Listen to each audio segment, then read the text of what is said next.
चिंता कर रहे हो? जब राम जी का भक्त है तो राम जी कृपा कर देंगे, आप काहे को चिंतित हो कि नहीं? भक्त तो वो हमारा भी है कि आपकी भक्ति का तो शुरू करे कि करे तो नहीं पर करेगा। कहले जब करेगा जब रक्षा कर देना कि ना ना ना तो उसका पेट भर के आ, मुझे चिंता है उसकी, तब तब धक्के खा रहा है। कहले मैं क्यों करूं? आप कर दो फिर। कि ना तू करके आ। कहले मैं क्यों करके आऊं? या तो राम जी करेंगे या सीता जी करेंगे कृपा उस पर, या फिर राम के जितना परिवार है वो करेगा, राम का भक्त हनुमान करेगा कृपा, या फिर आप कर दो। मैं क्यों करूं? कहने की तेरी कृपा बहुत जरूरी है। कहने मेरी कृपा क्यों क्यों जरूरी है? कि जितनी भक्ति वो करता है ना राम की, और जितना गुणगान अभी करता नहीं करेगा, जितना गुणगान गाएगा। अभी तो राम का भक्त है नहीं, जन्म बोलते से राम हुआ तो सब अपशकुनी कहते हैं, दर दर धक्के खाता है। अभी तो एक राम कथा भी नहीं सुनी। कहले फिर कृपा की चिंता क्यों है? कि बाद में तो करेगा ना राम की भक्ति, कि जब राम जी करते कि नहीं इसे जिंदा रखने का पेट भी तो भरना, कि तुम भर आओ जा करके। अब ना मैं नहीं करता, क्यों? आपका गुणगान नहीं करेगा कि हाँ मेरा भी गुणगान करेगा। तो फिर ठीक है, जब राम जी करेगा आपका करेगा तो आप दोनों पेट भर दो। कहने ने तू भर के आ पेट। कहने मैं क्यों भरूं? मेरी क्या जिम्मेदारी? कहने जितनी भक्ति वो राम की करेगा, जितनी चर्चा वो राम की करेगा, जितनी महिमा वो राम की गाएगा, उससे ज्यादा महिमा वो शंकर जी की गाएगा। कहने फिर कर दो।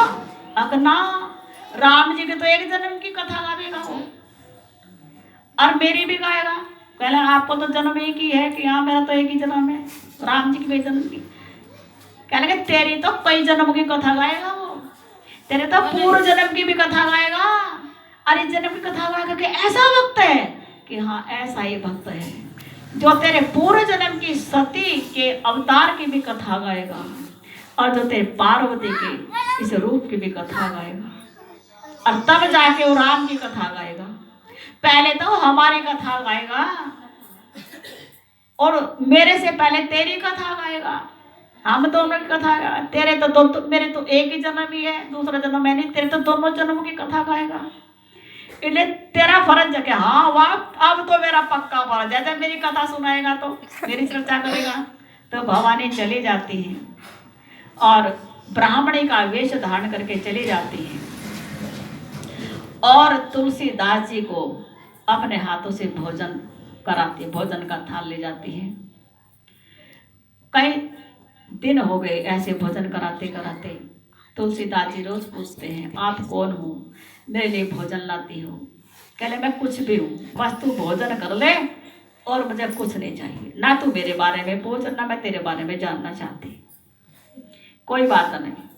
8 साल के हो गए, 2.5 साल हो गए, तुलसीदास जी को पार्वती माता को भोजन कराते थे, दोनों से भोजन कराती थी।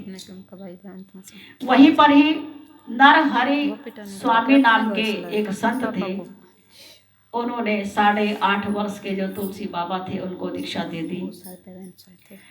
फिर वो उनको सुकर क्षेत्र सोरों में ले गए, वहाँ सुकर क्षेत्र है, वहाँ उन्होंने राम कथा सुनी पहली बार। वो राम कथा सुनी जो वाल्मीकि जी ने रची थी, क्योंकि रामचरित मानस तो जब तक थी नहीं। राम कथा सुने जो वाल्मीकि रामायण की, वो कथा सुनाई सुकर क्षेत्र में।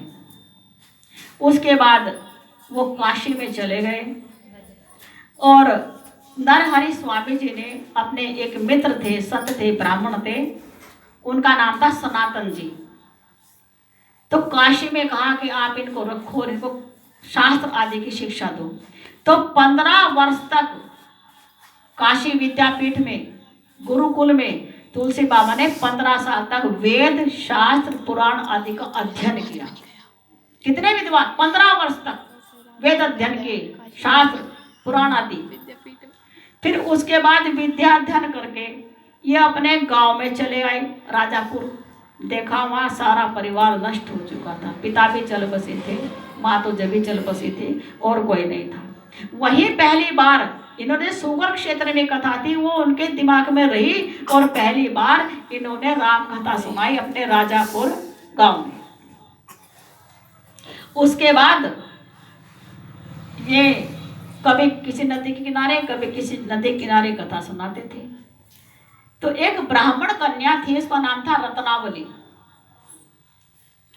जब वो 16-17 वर्ष की हुई तो उसके पिता को चिंता हुई। उसके पिता रत्नावली के पिता रत्नावली के लिए वर ढूंढने जाया करते थे। तो रत्नावली बहुत पढ़े लिखे थी। वो कहली पिताजी वर ढूंढने जा रहे हो तो ऐसा वर ढूंढना जो ज्ञानी हो। क्या कहा? ऐसा वर ढूंढना जो ज्ञानी हो और जो भक्त हो, भले उसके पास एक समय की रोटी हो, भले ही उसके पास एक समय की रोटी हो, परंतु वो ज्ञानवान भी हो और उसके अंदर भगवान की भक्ति भी हो। बस ऐसा वर मेरे लिए ढूंढ देना, भले उसके पास एक कुटिया भी ना, पर वो ज्ञानी हो और वो भक्त हो। 1-2 वर्ष हो गए रत्नावली के पिता को वर ढूंढते हुए।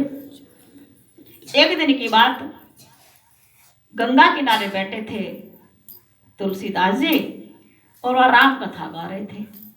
वहां रत्नावली के पिता भी पहुंच गए। बोले कथा, कुछ लोग जा रहे, भाई कहाँ जा रहे हैं? भाई कथा सुनने जा रहे हैं। कौन कथा बाज रहे हैं? कि तुलसीदास जी उनकी कथा में जा रहे हैं। तो रत्नावली के पिता भी बैठ करके सुनने लगे। तो तुलसीदास जी की विद्वत्ता पर मोहित हो गए। कहने भाई मेरी बेटी का पति ऐसा होना चाहिए, क्योंकि मेरी बेटी जब भी वर ढूंढने जाता हूँ तब एक ही बात कहते हैं, पिताजी ऐसा वर ढूंढना जो ज्ञान भी रखता हो और भक्ति भी रखता हो, ऐसा वर ढूंढना। भले कुटिया भी उसके पास रहने को ना हो, जंगल में गुजारा कर लूंगी, एक समय की रोटी हो, 2 रोटी में गुजारा कर लूंगी, एक समय 2-4 दिन खाली पेट भी रह लूंगी, परंतु अनपढ़ के साथ मेरा विवाह मत करना, अनाड़े के साथ मेरा विवाह मत करना। सांसारिक व्यक्ति के पास जो संसार में अपना चिंतन बनाए, ऐसे व्यक्ति के साथ मेरा विवाह मत करना।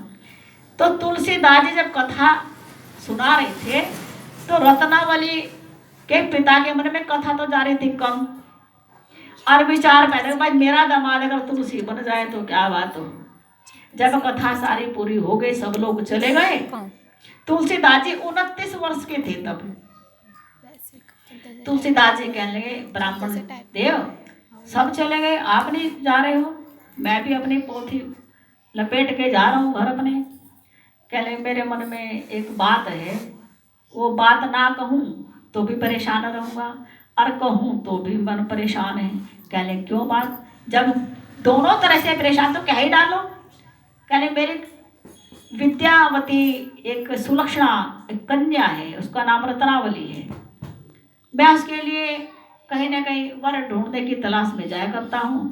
जब भी जाता हूँ बस एक ही बात कहती है, भले वो निर्धन हो, भले कुटिया भी उसके पास ना हो, भले जंगल में रहता हो, भले 2 समय की रोटी ना, 1 समय की रोटी हो, मैं गुजारा कर लूँगी, पर वो ज्ञानवान होना चाहिए, वो हरि का भक्त होना चाहिए।